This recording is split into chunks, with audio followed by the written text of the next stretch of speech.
Okay, finally, it's decided to connect. Hopefully, we won't freeze too much. Denver Broncos Mile High. Oh, go ahead. I will. No commercials, no bullshit. So finally, we get to speak.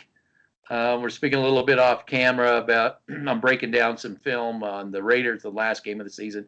Anyway, I went up to Dove Valley there, and I made a little video. But before I get into that, I just want to say that I think we may have to be going to other platforms as well, because I got a message over and over and over and over from YouTube saying that we've changed our policy. There is no commercials if we decide to throw a commercial in.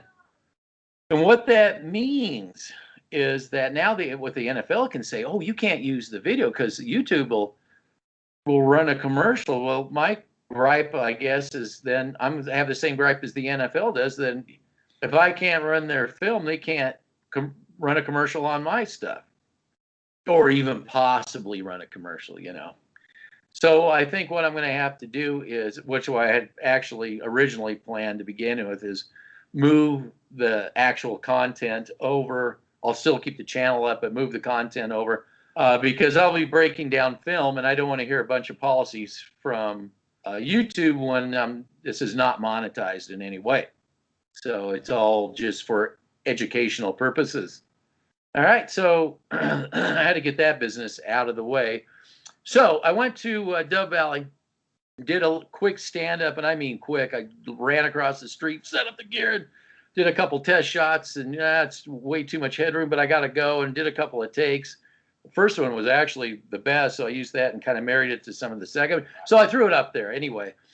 And that was, I was really surprised too, all the views it got for, it was just an intro to what we're doing today. But I just wanted to talk about the bogus quarterback competition, and just want to get your take on the quarterback. We call it Broncos quarterback competition 2.0. Go ahead. Yep. So what I think about this quarterback competition, I think that the front office / the Denver Broncos don't believe in either quarterback. I think that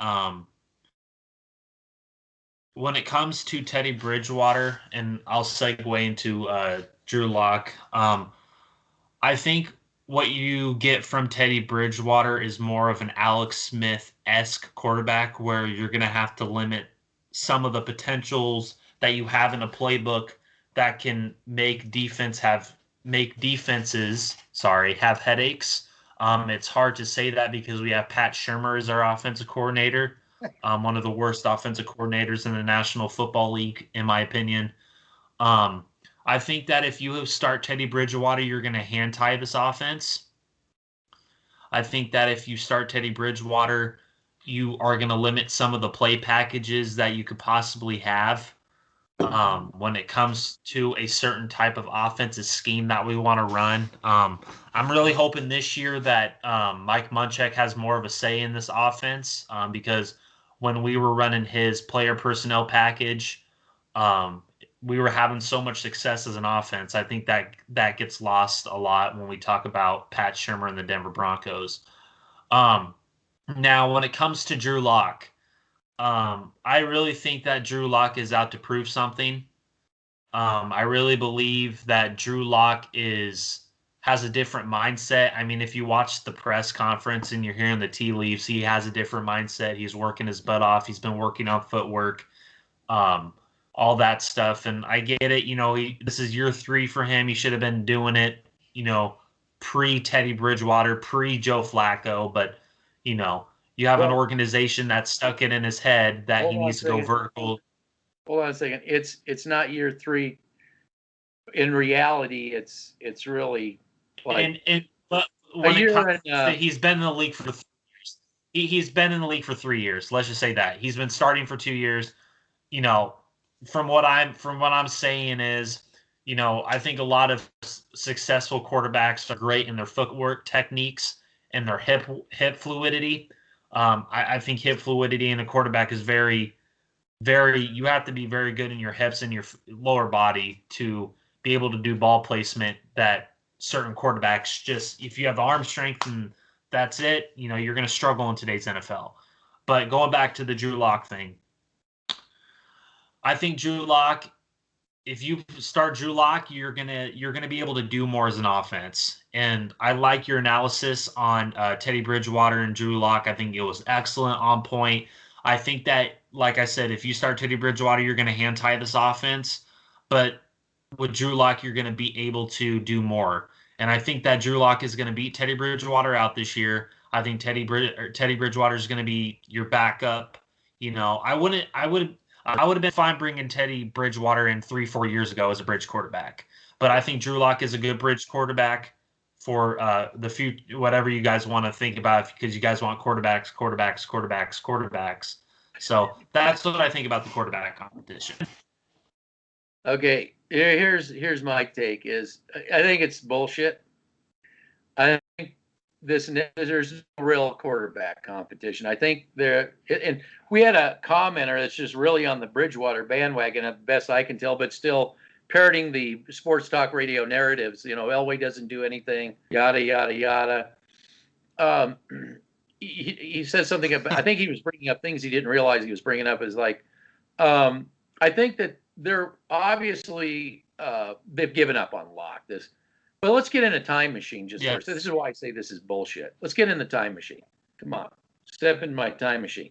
So we're going to go back to the time they were drafting Locke. They drafted Locke, and this is what was being said from Dove Valley and parroted by Sports Talk Radio. Great pickup. This is definitely a first-round quarterback. We got in the second round. Now, just remember, this is a 3-year project. 3-year starting project. He didn't start that first year. It was towards the end of the season. Okay. But this was supposed to be, I'm not saying this is what they were saying. I said, don't draft the guy. That's what I said. I said, don't draft him. Don't do that.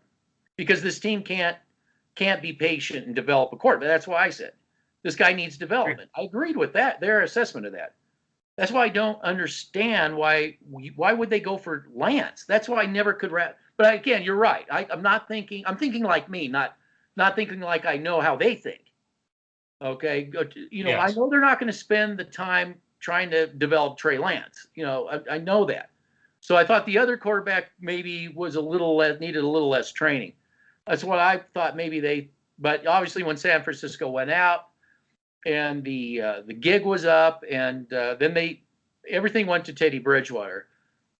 And all the connections, the George Paton connections, Shurmur connections, all going out to sending out an SOS. Now the commenter brought up,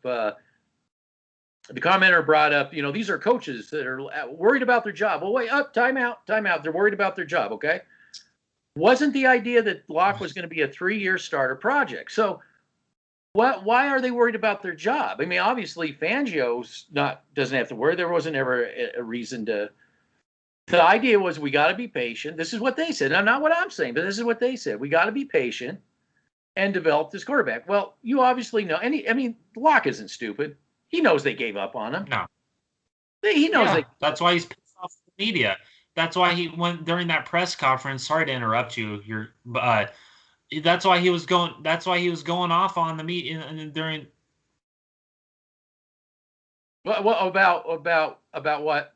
I didn't hear it. I heard some talk, but I haven't listened to the full. What got everybody's panties in a bunch?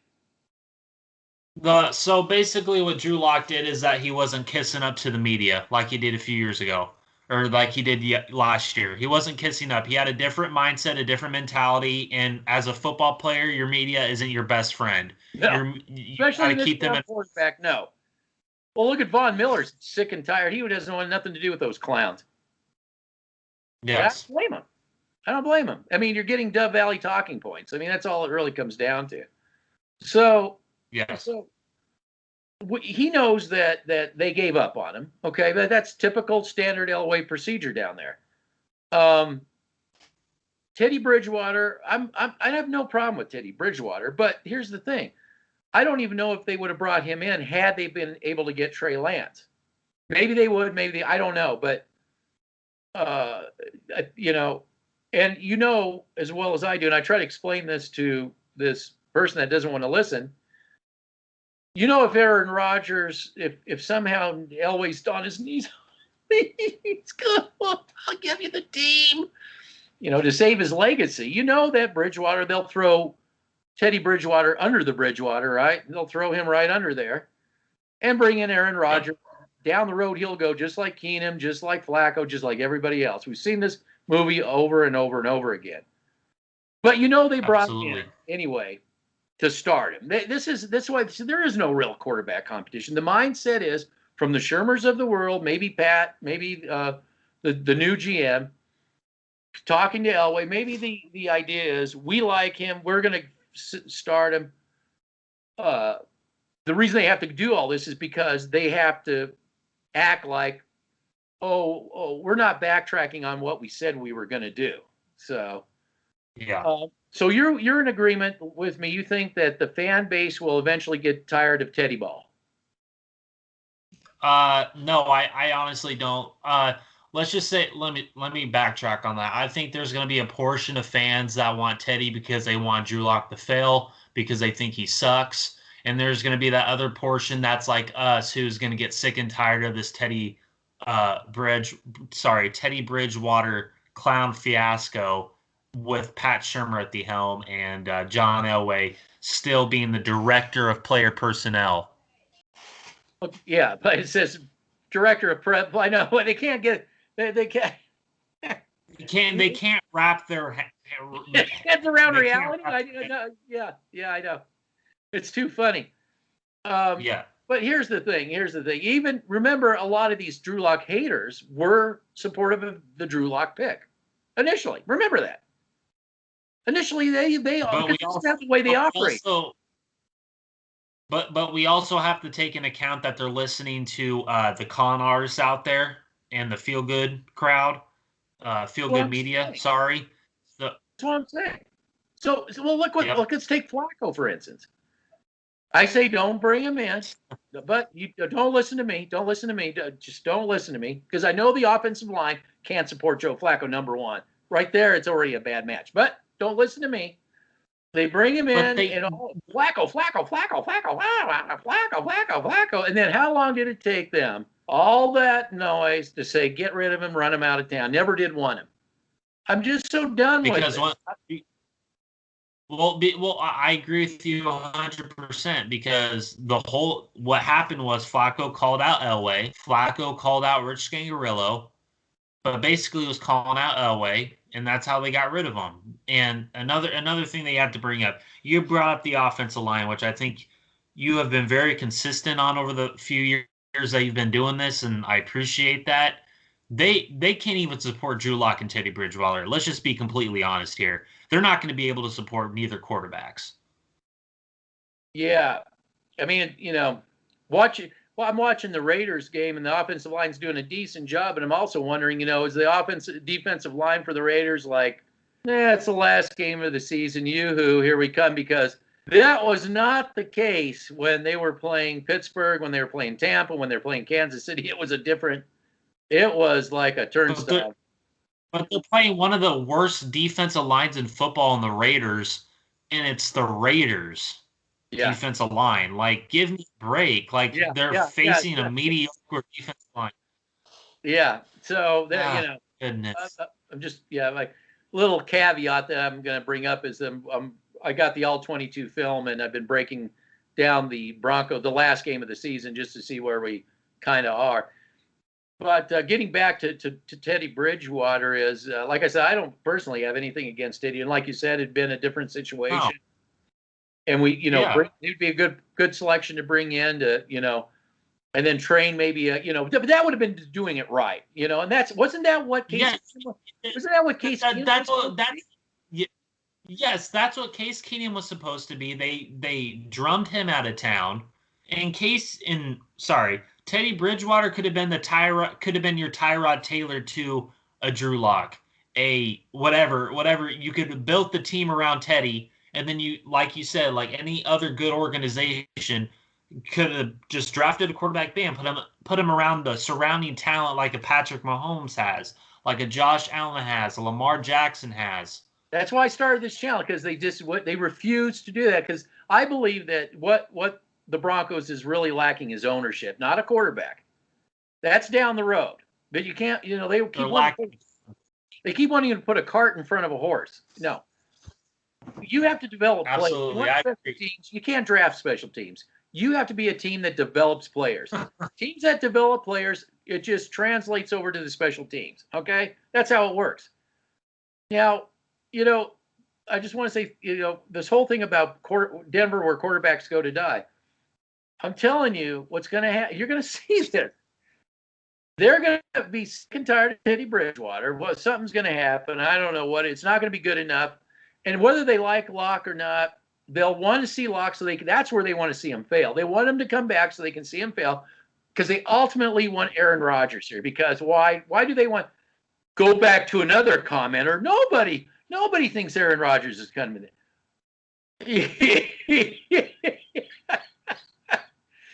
These people want, they think, oh, God, if we could just they got these people brainwashed so much, they even got them thinking like Elway, if you just come, if you just come and save my legacy as a GM.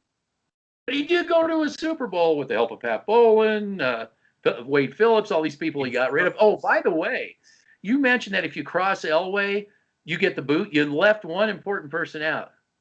Who crossed Elway? Who butted head was Elway, and whoop, gone. Gary Kubiak.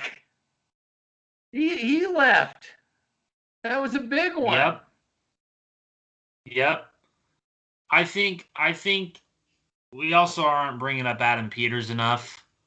I think that he's been very. Who? Adam Peters, yeah, absolutely. Adam Peters, a guy who almost got a GM job this past year.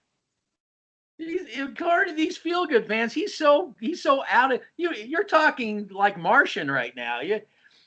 Who? They don't know who this guy is. And I just want to say this too. I think that we don't bring up this enough with Teddy Bridgewater and Drew Locke. You have this thing with Teddy Bridgewater possibly winning the job. I still think Locke's going to win it. I think Locke wants to prove something to these people out there in the feel-good media. I think he has a chip on his shoulder, and he should, for the way he's been mishandled. And I think he wants to stick it to Elway. And I honestly believe that he is going to win this quarterback. Not Aaron Rodgers. He's the guy that Drew Locke should be asked for a trade. Say, you want Bridgewater? Fine, send me somewhere else. You can bury him too, Oh, no. Yeah, because we have the best offensive line. According to Pro Football Focus and John Clayton, we have the best offensive line in the AFC West. Wow. Wow. Pro Football Focus. If you look at the statistic, well, that statistic that way, this statistic this way, and that. Oh, let's play the game film. No! Don't play that game film. Don't do that. Just look at this statistic here and there, and then this. Teddy Bridgewater's going to find out. I mean, how's the Vikings defense? This is game one. How's the Vikings pass rush? I don't know. Is it any good? I mean, I got to look at the game film before I make any conclusion on what the Vikings have done. I got to look into more of their moves and what they've done. I can't make a determination. Talk to your buddy. Find out what's going on with Viking land. That's game one. So I'm looking forward to it. So anyway, all I wanted to conclude is that I think that I agree with the guy. I think the coaching staff has made their mind up. I mean, I think I think they'll do anything to get him starting. And I think that would I think Locke should say start him because eventually, I mean, he's a bit injury prone. We're talking about an offensive line that's not that great. You get those two together, and it's a fantasy to think that Bridgewater could possibly get injured with this offensive line. It's a fantasy of mine. Well, it's also a fantasy to recognize what the Baltimore Ravens just did today. One of their most idiotic moves, bringing in Hot Tub Time Machine Juwan James on a 2-year deal. But for 55, just wanted to put that out there. For $55 million? For $9 million. Oh, wait a minute. You mean they're not going to pay him $50-some million? No, they're not. They're not going to do. They didn't pull an Elway. They did. Oh. They brought him in for cheap, probably with some incentives. That's not cheap because he's going to get hurt. Even $9 million isn't cheap. Yeah, he's got to pay all those $9 million. Yeah, $9 million isn't cheap, but you have the Chargers who took our number one player on our draft board, and Rashawn Slater, who's going to be an All-Pro. I know we were talking about that too, and getting him right. Rashawn Slater, right? I was. Remember, I was that talking head in the dark. Nobody wanted to listen to me. Everybody thought I was crazy, I said Rashawn Slater. That was the Chargers. The Chargers. Yeah, I think the Chiefs have the best offensive line in the division. But I'm a Chiefs fan. Nebraska Chiefs. Marcus Allen, baby. So, good Lord. Number 22. Yep. It's too much. It's just too much. Yeah, I'm just calling bullshit on this whole competition thing. It's so. I mean, did we not learn about this? Didn't we learn about this the first time around about this with Simeon and Lynch? And can I just say something? I just got done getting off YouTube while you were doing your thing. I have my phone over here, and Cecil Lammy just said that Teddy Bridgewater has a leg up against Locke. So I think you're right on the money. I think the coaching staff has made their mind up. I think you're absolutely right. In fact, they went and got him and paid him all these millions of dollars. That's why I try to explain to this guy with this nonsense. It's like you don't bring somebody in here and pay them millions of dollars to be a backup. You just don't do it. They gave up on Locke. Just lock, stock, and barrel, they gave up on him. And Locke should be pissed. Locke should be pissed. And considering everything that he's had to go through just to say, oh, it's all you. It's nothing. We didn't have anything to do with your development. Yeah.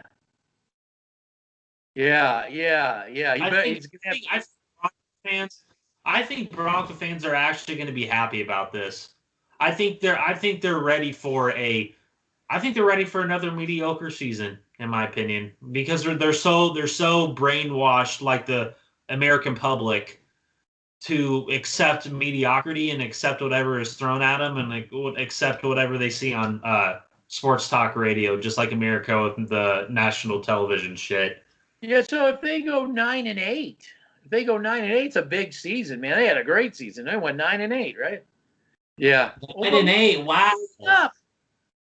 You also could be moving down too. I mean, last year I thought they could do 9-7. I mean, I didn't feel that was out of their possibility if all the stars and everything worked out just right for them. Same with this. See, that's what I'm saying. That's exactly. You nailed it. You nailed it.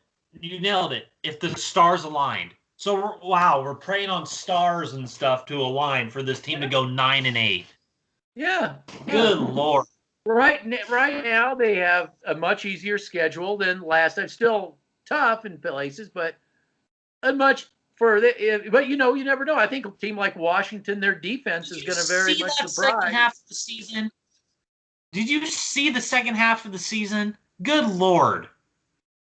That is one of the toughest second half of the season schedules I've seen in a long time. What, the Broncos? Yes.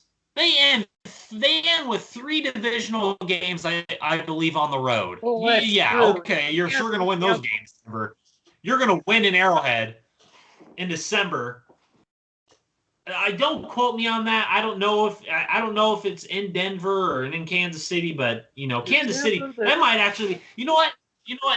You know what? This is something I forgot to bring up. That might be a good chance where we beat Kansas City for the first time in 6 years. because they're Because not you know they're playing. going to rest their starters. Because they're going to rest their starters. Yeah. Yep. Yes. They play the Chiefs on the 5th of December, and I believe they play the Chiefs again later in December, right? Yeah, the last game of the year. I think that one's in Denver. But they'll rest their Yeah, that one's in Denver. My they'll apologies. They'll rest their starters. Yeah, and we'll finally beat. Oh, we couldn't even beat the Chiefs with Chad Henne. Talk radio will just keep saying, but they beat the Chiefs. But they beat the Chiefs. They finally beat the Chiefs. I can see it now. when everybody was like, you remember that game when Patrick Mahomes got hurt in Denver and everybody said, "Oh, we're going to beat the Chiefs. We're going to beat the Chiefs," and Chad Henne beat us. It wasn't because of Chad Henne. It's because of the talent around Chad Henne. I know. It's just that you not learn. You not learn. They don't, because they're brainwashed. People are brainwashed. Well, I know when you hear sports talk, I mean, this crap that comes out of sports talk radio, I can't. That's why I say I can't listen to it. It's just garbage. I think, and I understand you got to just keep talking and talking and talking. Just got to keep talking no matter what, talking and talking and talking. But I think they start believing their own nonsense. Now, speaking of things, I was telling you I got the NFL All 22, and I'm going to be posting video on the Raiders Broncos game, last game of the season, and this is what viewers are going to see. And you saw this, and we were talking about this. The Raiders had two ways to go attack the Broncos. And I guess they listened to this show because we're Raiders fans or Chiefs fans or something. So they listened to this show because all season long, what did we say? How are teams attacking the Denver Broncos? And what way is the Denver Bronco defense being attacked?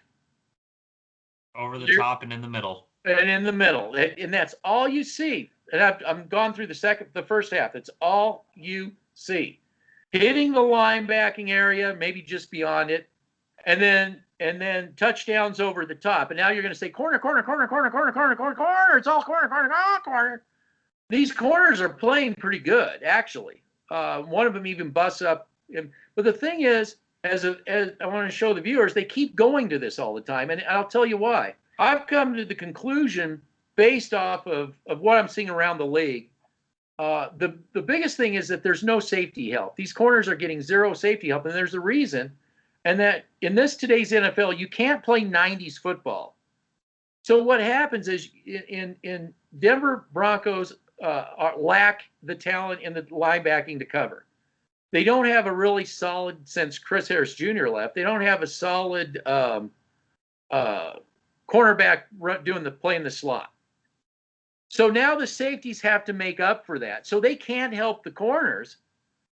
And the other teams know that. And they know that even the best corners, need some help over the top. That's why you see cover two. You see the Raiders are playing cover two because the one thing the Raiders do have, they don't have much of a pass rush. But what they do have linebacking that can cover. And they do have some people that can cover in the middle there. So their safeties are freed up to help out the corners so they don't get burned on these long plays. Now, the Broncos are... we don't even have a pass rush either. No. Now, the Broncos are one of the league's worst at points. I mean, they allow a lot of points. And there's not... You'll see, there's not very much of a pass rush at all with this team. I mean, where was Draymond Jones? I saw him in there, but I never saw anything from him. So there's no push up the middle. I got a tape where Harris was on the Chargers, got a push up the middle, and Herbert, like an idiot, tries to throw an interception. Like every time the pass rush, the rush gets in the quarterback's face, it's always a disaster, or the quarterback just has to throw it away.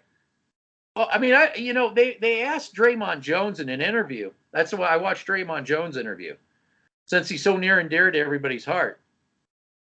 And they asked him, is this a 10-sack season? And I'm thinking to myself, you know what I'd be satisfied with? If you had 20 rushes, I'll take your 10 sacks. Say you only got 3 sacks. I would trade in all 7 of those sacks if you could attack the quarterback right in his face the second the ball snapped.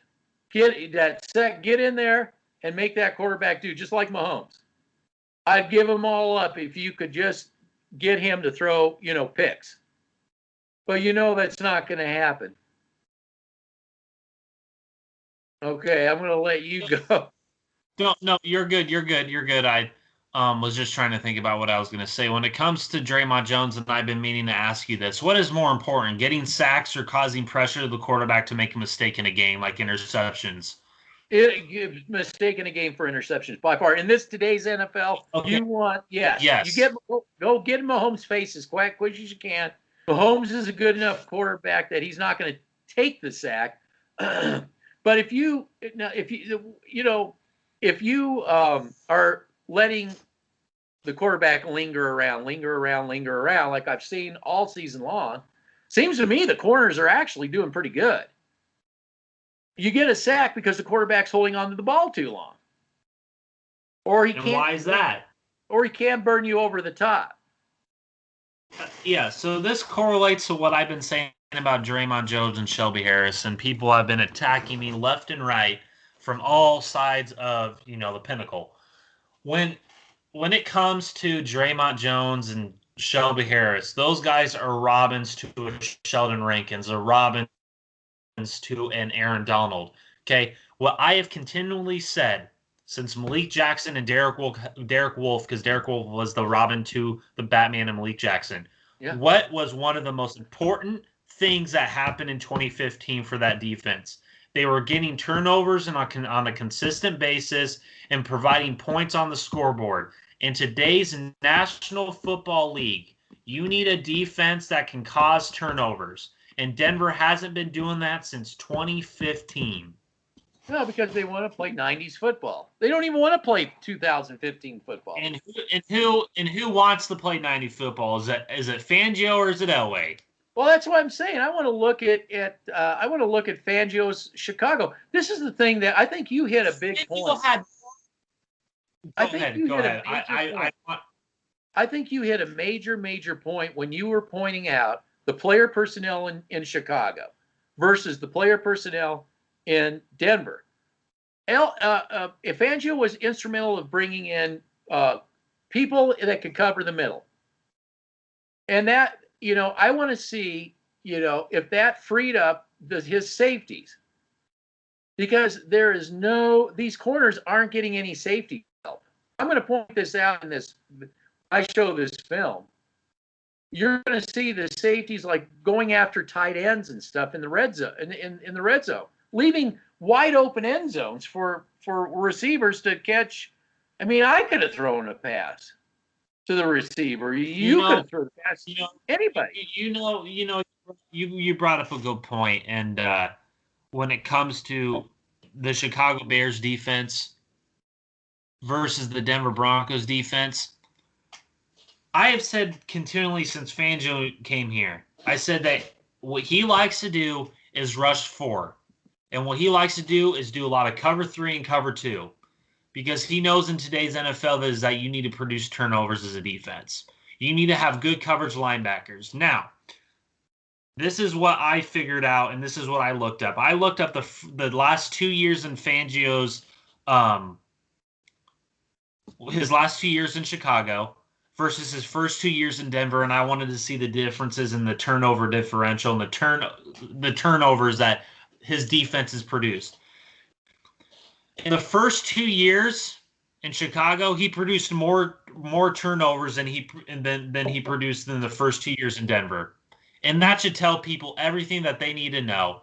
You could go look up that's a stat. I actually brought up a stat. I can't believe I did it. I can't believe I actually believe the stat. But I do, because he had the likes of Eddie Goldman, Akeem Hicks, Roquan Smith, Danny Trevathan, Roy Robertson Harris, who I wanted to bring in, but everybody thought I was crazy, Solomon Thomas, etc. The difference is that you see in Fangio's defense when he's somewhere else and in Denver is that they don't have the pass rush and the coverage linebackers that you need in today's National Football League. Go ahead. Yeah, and what I'm seeing by watching the All 22 is that, and that's why I said I don't even know if I can totally point the finger at Simmons, or if it's because the organization they just haven't got the player personnel, so they're dedicating resources, okay, to make up for the linebacker coverage that they lack, and the corner, the lack that Chris Harris Jr. at corner, the slot, that middle. So the safeties have to make up for that. That leaves these corners on their own. It's just a bad strategy. It's to me, it's 90s footwear. Yeah, I agree with you. Where I have to slightly disagree with you is if you're saying this thing about Simmons, then why is he continuously on it? You've probably seen this on the film. Why is he taking bad angles? Why is he mistackling? Why does he have the makeup speed? And everybody's saying that he's this top 5 safety. If you were a top 5 safety, and I want to ask you, you would help transform a defense. Steve Atwater did it. Troy Polamalu did it. Ed Reed did it. They're comparing Justin Simmons to these all-world, all-time greats. That's where I have an issue with it. You're allocating all of this money to a player that you could be allocating towards other resources, like getting a coverage linebacker, getting like a Zaven Collins, getting a defensive lineman, getting a Roy Robertson Harris, Jordan Phillips, Sheldon Rankins. That's where we're talking about the difference between what Fangio was allowed to do with player personnel in Chicago versus what's going on here in Denver. Yeah, I was just telling you that I watched on the 22. Simmons isn't covering anybody. I mean, he's just standing there while the corner, the receiver, while the receiver's going into that go route, and the corner takes off with him. He doesn't have the sense to go and help him out, and the guy scores a touchdown. Well, Simmons, you got to help your guy out. That's all part of the safety. You know why they call it safety, because it's the safety net. It's your safety net. That's why they're called safeties. It's your defensive safety net. Okay, so yes, absolutely. It's they're allocating their resources to make up for the fact that they're soft in the middle, and that's why they're getting burned, because they're letting the corners just out to dry on their own. Well, we got to get better corners. No, you need to do what Football 101. Let the safety do his job. Let him be a safety, and that is to help the corner. You bring up, you're drumming the point again. You bring in, this is a perfect. You drafted Patrick Surtain, so that's all that you need to know. Like, this correlates to the Patrick Surtain pick. He's not a slot corner. He's a boundary corner. But stop trying to. Fangio knows he needs help in the slot corner area because he doesn't have that. He doesn't have that. Well, I mean, maybe Bryce Callahan. He would. You know what? He would. Yes, exactly. He would if Callahan could stay healthy. If Surtain gets burned on the edge, I'm not going to be after Surtain. He is.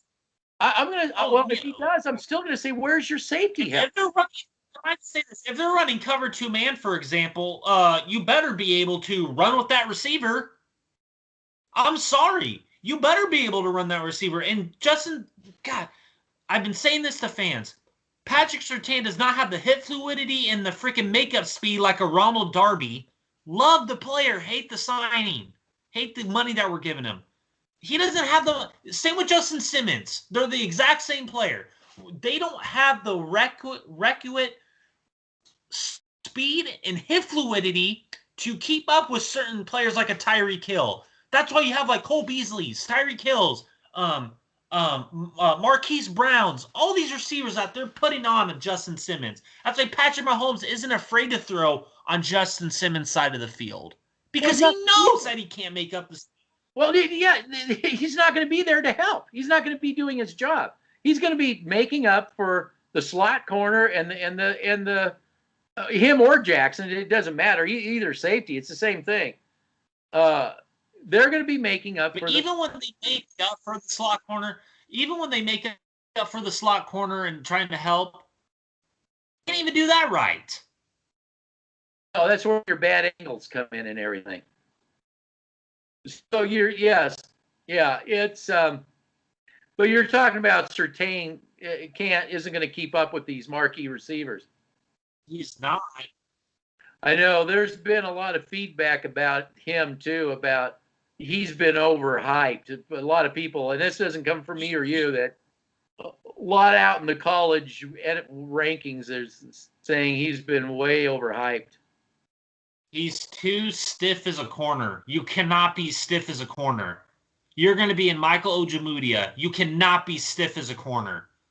Michael Ojemudia laid up some wood on a guy and he coughed the ball up. You know what? I think Ojemudia would be great at a strong safety position. I think he has the requisite size and the requisite mentality to play that position. Well, I think if you switch positions, they could move him, but then again, they don't use the safeties the way they should. I'd love to break down film on Chicago. I wonder if can you do that with L22? Can you go far back? Yes, you can. You can. Yeah, yes, you could try. I might be able to help you. I might be able to send you some links and stuff. But the safeties, just to help you out, were Eddie Jackson and Adrius Amos. And I remember when here's a funny thing. Adrian Amos was one of my favorite players on that Chicago defense because he made Eddie Jackson. Okay, he was the Batman to the Robin, and that's why you see Eddie Jackson. Guess who tried going after him and who told him not to do it? Maybe Fangio. Elway? Who went after him? Fangio wanted to get Adrian Amos instead of Kareem Jackson because he would have helped out Justin Simmons. And guess who said no? Oh, we can go get a Kareem Jackson. That is something that nobody knows about. No, well, they don't even know who Amos is. I'm sure they don't even know what I know who he is. I mean, the Kool-Aid drinkers. Oh, dude, he was one of my Yeah, they don't know that. They just think of Eddie Jackson and Prince Amukamura and, Bryce Callahan. I love Bryce Callahan when healthy, but I'm just saying, like, Adrian Amos was the one that was holding that secondary together.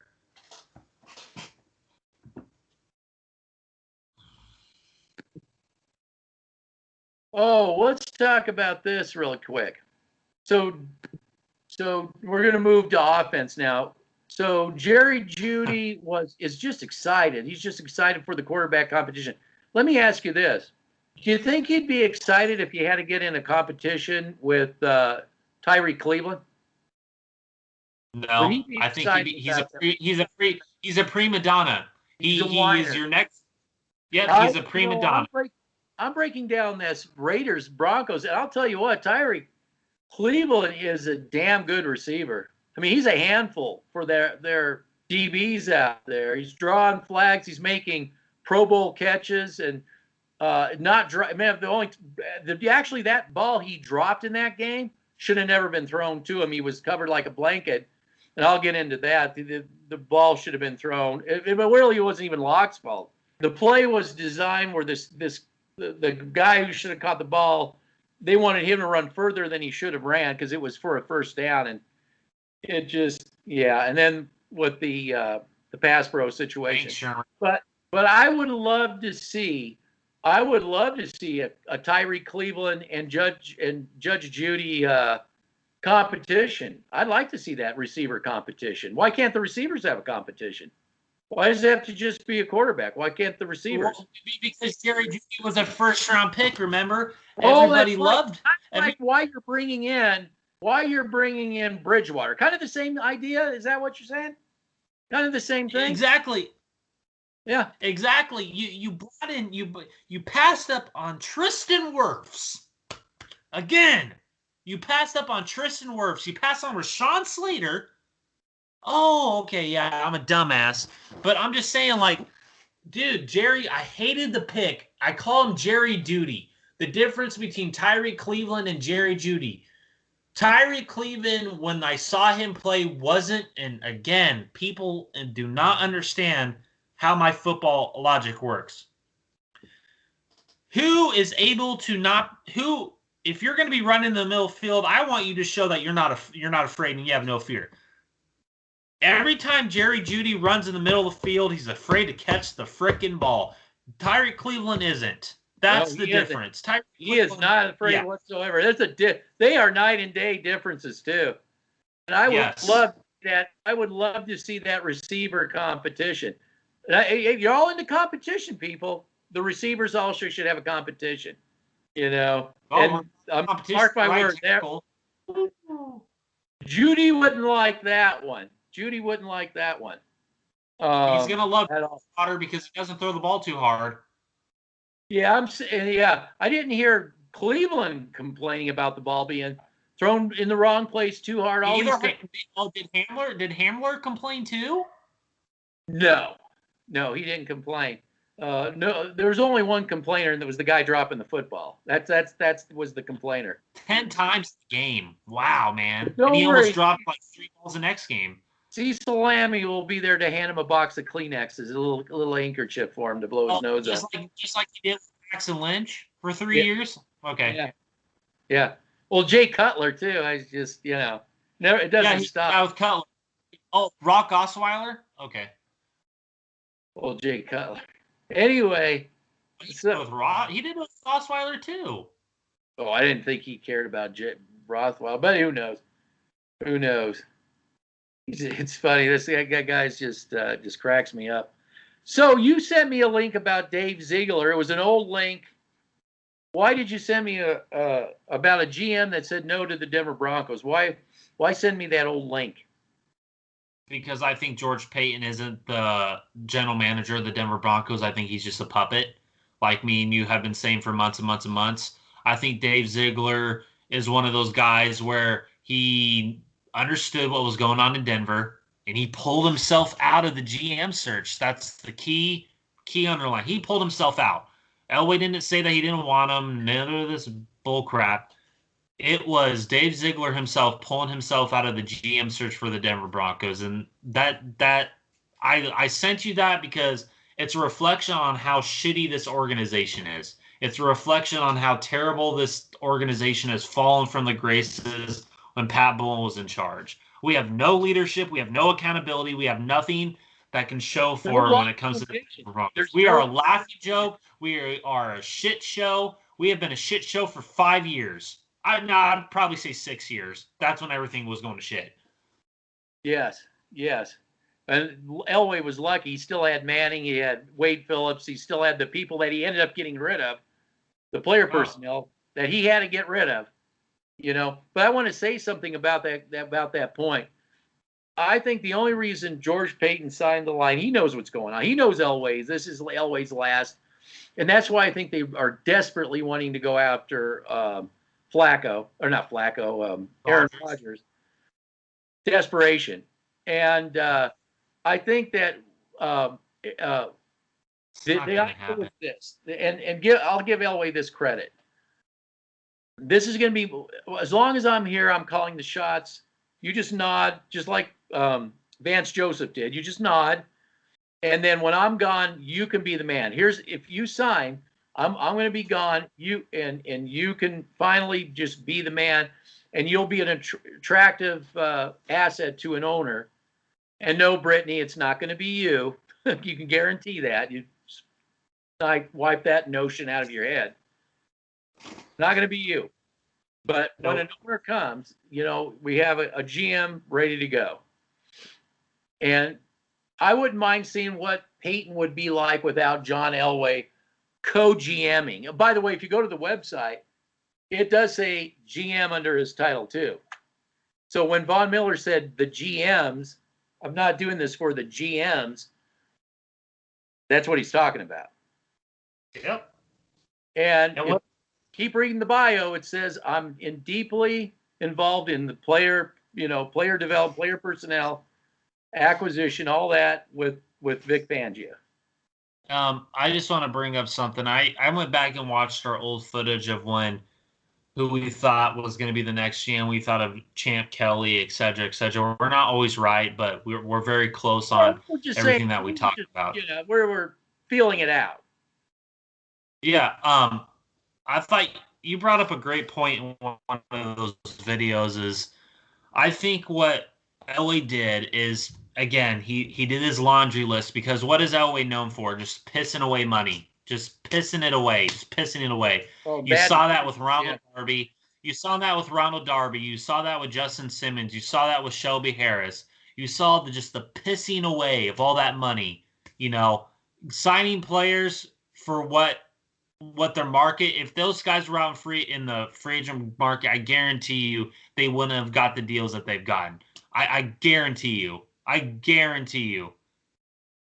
Well, look at this. If you got some word in the grapevine, Mark Schlereth, that Aaron Rodgers, did you hear? John Elway, Aaron Rodgers, he's not happy. He'd probably come here and save your legacy. You get told this kind of thing. Try to put something together to attract. Because you don't think long term. Who said that night? Who said that night that it was all bullshit? Me. I was the only one out there. You did. It's bullshit. I'm just kind of listening. But you said that you called bullshit right away, and you got it right. Well, wait a minute. Nobody thought Aaron Rodgers was going to come to Denver. Nobody thought that. No, that's all you heard. God. That's all they were talking. All the online paid for online, it was the same crap. They're still talking this. Nobody said that we should be pulling the guard to springboard the running game. No one said that. Where did that come from? Yeah. Don't listen to those guys. No one said that we need to stop the free runners. No one said that. Yeah, don't stop. Yeah, don't talk about the free run. They don't exist. Yeah, I know all you did was see them, all season long, but they didn't exist. Absolutely. We are a beacon for a lot of bullcrap that comes. They listen to this garbage and it repeated over and over. You do know. Let's see. What color site? Oh yeah. Pink with blue polka dots or something like that. The sky is pink with red polka dots. You do know that. TV said it over and over again. TV said it 1,000 times. So you know that the sky is green now with red polka dots, right? You know that. So as long as TV says it over and over, sports talk radio just repeats it over, and it's got to be true. The offensive line is just it's not the problem. That defensive line, linebackers, is not a problem. No. You don't need. They can be the 15th best or 17th best. That's okay. That's what we are now. Yep. That's what we are now. Yep. Well, that's what we are now. So if we go 9-7, hey, we had ourselves a hell of a year, didn't we? Oh wow! You better believe it. Just entice Aaron Rodgers. If we go 9-7, we just may get Aaron Rodgers here. That'll solve everything. Good Lord. That'll solve everything. Yeah, that's gonna solve all the issues that this team has had for 6 years. Yeah. Oh, wait a minute. He ended up going to the Raiders. If that happened. Oh God, if that happened. Oh God. Could you imagine the slap in the old John Elway face that would have been? Woo. But it ain't gonna happen. He's gonna stay with Green Bay, in my opinion. Well, I'm not here obsessing or worried about Aaron Rodgers. I just, I said you called it right from the start. Realistically, he's not leaving. You're right. The GM said they're not trading him. They're putting their heels on the ground. They're not doing anything with him. Well, definitely not this season. I don't know. I can't speak for the future, but yeah. But to sit there and say that he was on his way, he's packing his bags and he's getting on the airplane right now. Whoa! Yep, coming to Denver. Yeah, it was total bullshit. It was just this. Yeah, it was bullshit. Yeah, that would have to come from Green Bay. That's what happened with. The real story behind Cutler was what's that term they use when they're going behind the organization's back? tampering. That Cutler was tampering because he went to Pat Bowlen, and he wanted say on the offensive personnel that they were going to get through, because he was upset he fired Shanahan. And he wanted to say about who was going to come in, and Bowlen said, "You're a quarterback. I mean, what do you mean you get say?" So they had a splitting of the ways. And when they had that splitting of the ways, Cutler went and sent his agent out to talk to various teams. Well, that infuriated Pat Bowlen. And he said, "Well, I'm not putting up with you." And so, and the sports talk radio trying to save face or something, but I think that was the smartest thing to do. I don't think Cutler was anything to write home about. He had a $10 million arm with a 10-cent head, almost like a Jeff George. He's almost his own Jeff George.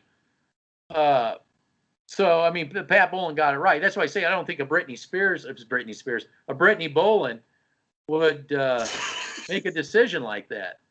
You know. So no. So anyway, I'll be breaking down the film of the Raiders of the last game, and we'll talk about that. Maybe we'll be making our points. I mean, that'd definitely be making our points. It speaks it in volume. Yep. So absolutely. You're getting a little tired. Glad you found your fake Broncos uniform that under all your Nebraska Chiefs stuff. Yeah. With my poodle helped me out. Your poodle find it? How did the poodle show go? It's going pretty good. He's becoming a good tracker. Yeah, we couldn't have this show when I wanted to because you were dealing with that poodle, and I had to go to domestic violence counseling, and we just can't seem to really get this. We can't seem to get this together. So we're always our schedules are always just conflicting all the time, conflating. Poodles, wives, it's all just a headache in the way. Well, hopefully this week I can get back to my regular schedule and we can start doing them on the weekends, hopefully.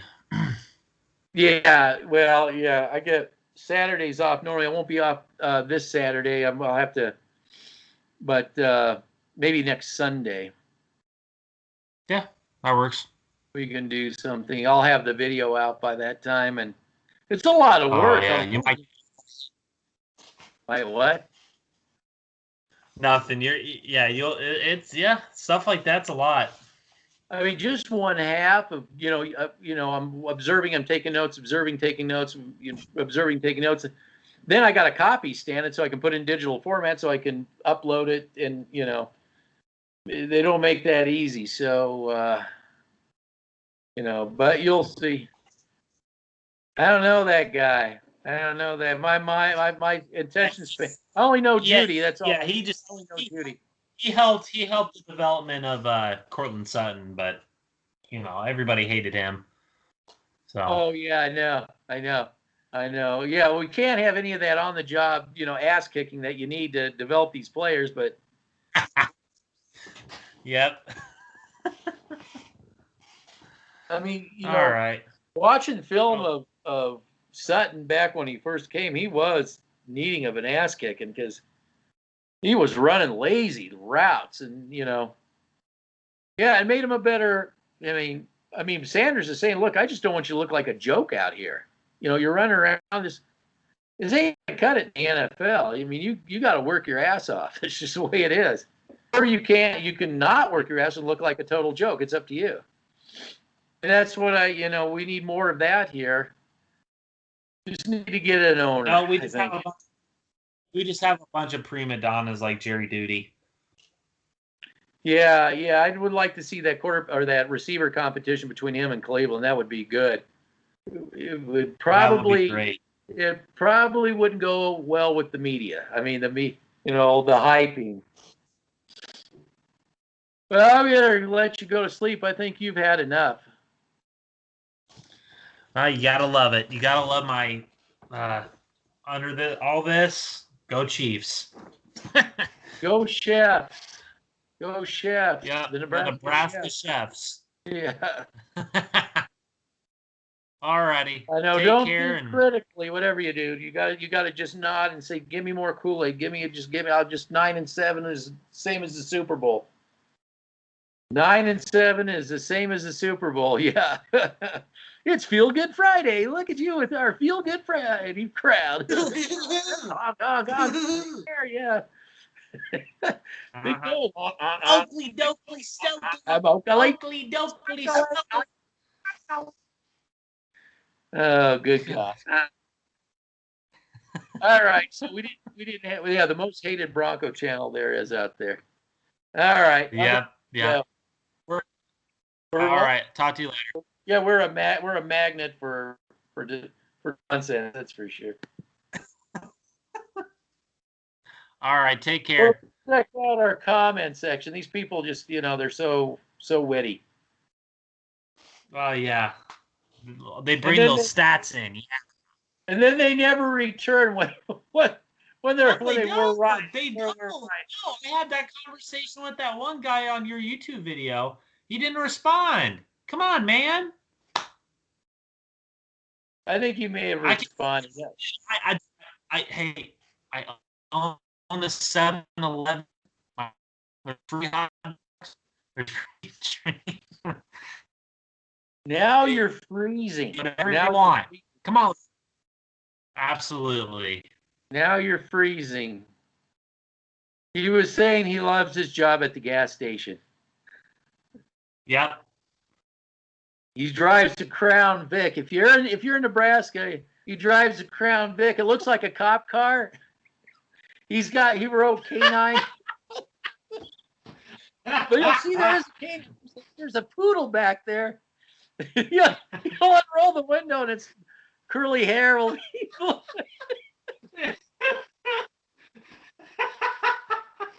So he works at the Come and Go. He works at the Come and Go in Nebraska, and he throws those old hot dogs back to the yeah. hot dogs back to the ones on the roller back to the poodle. Gets this poodle to do all kinds of stuff. It's amazing. It's a show. It's a show. A total show, yeah. He wanted to be a cop, but he just couldn't cut it, so he got himself a Crown Vic with a spotlight. He's got the spotlight. Good Lord. I'll see you. All right. Take care. Bye. Bye.